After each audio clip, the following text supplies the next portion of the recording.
আসসালামু আলাইকুম গাইস, কেমন আছেন সবাই? আজ একটু ঘুরতে আসলাম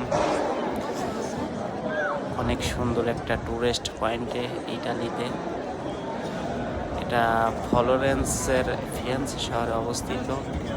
এখানে অনেক টুরিস্টের সমাগম ঘটে।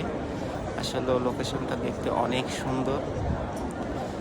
সবচেয়ে মজার বিষয় এটাই যে এখানে পরিষ্কার পরিচ্ছন্নতার দিক দিয়ে অনেক উন্নত।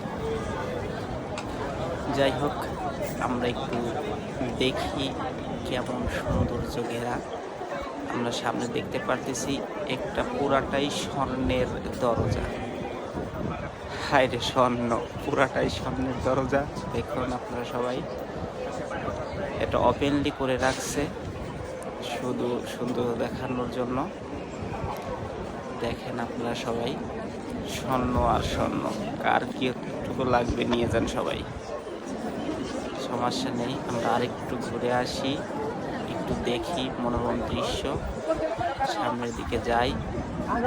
আসলে দেখতে অনেক সুন্দর, অনেক মানুষের সমাগম ঘটে এখানে। আসলে স্বপ্নের ইটালি, আসলে স্বপ্নের মতনই সাজানো গোছানো একটা দেশ। আমরা ছোট্ট একটা দোকান দেখতে পাচ্ছি, এখানে ছোট বড় সব খেলনা, মানি ব্যাগ বা টুরিস্ট পয়েন্টের জাতীয় সমস্ত কিছু বিক্রয় করা হয়। আমরা আরেকটু সামনে যাই, দেখি। আসলে দেখতে অনেক সুন্দর, মাশাআল্লাহ অনেক সুন্দর। দেখা যাক, আমরা দেখে আসি। ওয়াও, নাইস, মাশাআল্লাহ। ইটালিতে রিক্সা